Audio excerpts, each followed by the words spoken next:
이다지입니다. 짹짹이 방앗간 세 번째 상담을 해보려고 하는데요. 상담 중에서 굉장히 많이 왔던 사연 중에 하나가 가족과 관련된 얘기였어요. 그러니까 많은 사람들이 생각하기에 다른 사람들의 가족들은 다 화목한데 왜 우리 가족은 이렇지? 하는 생각을 굉장히 많이 하는 것 같더라고요. 가족에 대한 고민에 글을 2개 정도를 선생님이 선정해서 같이 이야기를 나눠보려고 합니다. 세 번째 사연 소개해 드릴게요.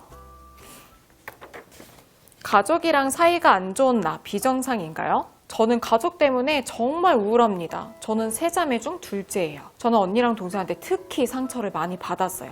요즘은 가족들이랑 말도 안 하고 있고요. 특히 언니는 저에게 항상 뚱뚱하다, 어떻게 인생을 이렇게 계획 없이 사냐, 한심하다, 미개하다 이런 말을 자주 했어요.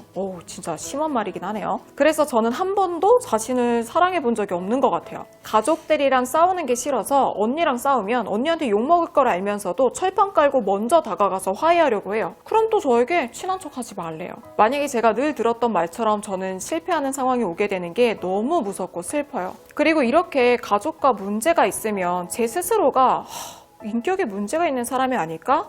이렇게 여겨져요. 나중에도 이런 기억에 발목을 잡아서 저를 괴롭힐까도 걱정입니다. 일단 흔히들 가족은 정말 내가 가장 안심할 수 있는 보금자리라고 생각하잖아요. 밖에서 아무리 힘든 일이 있어도 집에 들어오면은 뭔가 나를 보듬어주는 사람들, 가장 따뜻하고 강력한 지지를 해주는 사람들이지. 근데 거기서 비난의 말을 들어서 정말 많이 힘들었을 것 같아. 그런데 세상의 모든 가족이 다 화목하고 잘 지내진 않아. 문제없는 가족은 없어. 이건 선생님이 장담한 건데, 또 가족은 화목해야 한다라고 하는 것도 선생님은 그냥 우리 안에 있는 편견일 수도 있다고 생각을 해.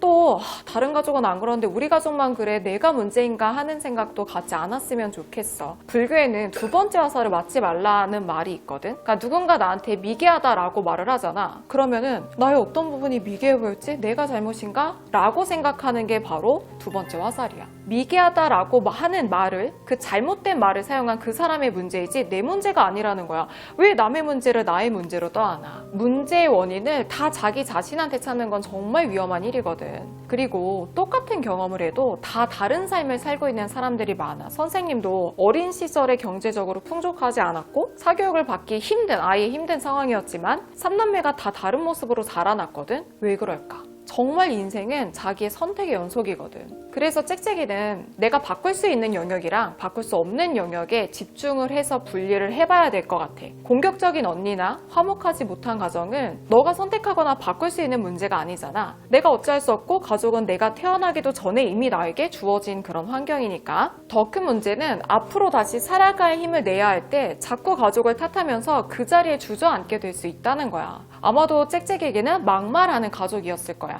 나중에는 이런 얘기 꼭 나오게 될 거야. 언니 때문에 내가 이렇게 됐어 하게 될 거거든. 근데 이런 프레임을 짜버리면 어떤 문제도 해결할 수 없고 발전해 나갈 수가 없어. 왜냐면 나는 나를 바꿀 수 있는 거지 타인을 바꿀 수는 없거든. 관점을 바꾸는 것도 중요해.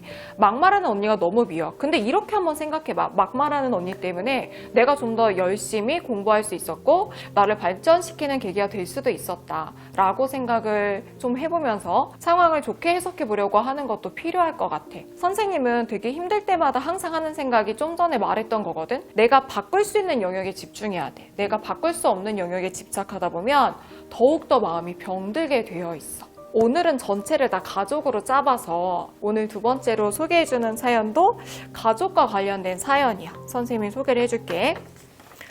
부모님의 이혼 사실 친구들에게 알려야 할까요? 선생님 강의를 듣는 학생입니다. 제가 사연을 보낸 것은 저의 모난 성격 때문이에요. 저는 초등학교 때 부모님이 이혼하셔서 아빠와 살게 됐어요. 그러다 중학교 때는 다른 곳으로 이사를 가면서 새로운 친구들과 만나게 됐고 어쩌다 보니 친구들에게 부모님이 이혼하신 사실을 숨기게 됐어요. 한 번은 한부모 가정이라 장학금을 받아야 하는데 교무실에 친구와 같이 간 도중에 선생님께서 갑자기 그 장학금 얘기를 꺼내셨어요. 부모님이 이혼한 사실을 친구가 알까봐 너무 놀래서 친구한테 먼저 가! 이렇게 얘기를 했어요. 선생님도 미웠고 이런 일이 반복되면서 이렇게 말을 못하는 게 제 성격 문제인가 싶어서 괴롭습니다. 이제 와서 친구들에게 이야기하자니 늦은 것 같고 마음 터놓고 고민을 얘기할 친구가 없다는 생각도 들어서 외롭습니다. 사연을 읽고 나서 이 사연을 보낸 친구가 얼마나 착한지가 느껴졌어요. 이거를 자기 문제라고 생각을 한다는 것 자체가. 친구야, 이건 선생님이 생각하기에 전혀 본인이 이상하다고 생각할 문제가 아니야. 부모님이 이혼하신 이야기를 왜 해야 돼? 내가 꼭 하고 싶지 않으면 하지 않아도 돼. 내가 이야기하고 싶은 때가 올 때 개방하고 싶은 상대에게만 말하면 되는 거야. 그건 솔직하고 솔직하지 못하고의 문제가 당연히 아니라고 생각해. 선생님은 타인과의 건강한 거리가 정말 필요하다고 생각을 하거든. 오히려 자신이 굉장히 개인적인 이야기, 민감할 수 있는 이야기를 상대방에게 해서 불쾌감을 주는 경우도 있어. 지금은 이야기를 못해도 스스로 부모님의 이혼을 받아들일 수 있고 이걸 이야기를 꺼낼 수 있는 준비가 되면 자연스럽게 이야기를 할 수 있게 될 거야. 그러니까 지금 내가 친구한테 먼저 이야기를 하지 않는다고 해서 나는 솔직한 사람이 되지 않는 것 같다. 친구를 속이는 것 같다. 라고 하는 생각을 안 했으면 좋겠어. 선생님 맨 처음에도 얘기를 했지만 문제없는 가족은 없거든. 선생님 집도 그래. 들여다보면 다 뭔가 서로가 불만도 있고 하지만 가족이기 때문에 가족이라는 이름으로 서로 평생 동안 끊어지지 않는 뭔가의 하나의 끈이 마련이 되어 있는 거잖아. 그 안에서 잘 살아나갈 수 있으려면 서로가 가지고 있는 상처를 서로 후벼파지 말고 보듬으면서 살아나갈 수 있어야 되지 않을까 하는 생각이 들어. 선생님이랑 첫 번째에서는 외로움, 친구에 대한 이야기를 해봤고 두 번째에서는 이제 열등감, 세 번째에서는 가족과 관련된 이야기를 해봤어. 여러분들이 이렇게 보내줬던 사연들이 굉장히 다양해서 선생님도 뭔가 상담을 할 때 많은 생각을 해볼 수가 있었던 것 같아. 처음에 얘기를 한 것처럼 고민거리가 있으면 자세하게 이야기를 써서 사례랑 같이 써서 보내주면 같이 이야기를 나누기 좋을 것 같아. 선생님은 여러분들 사연을 기다릴게요.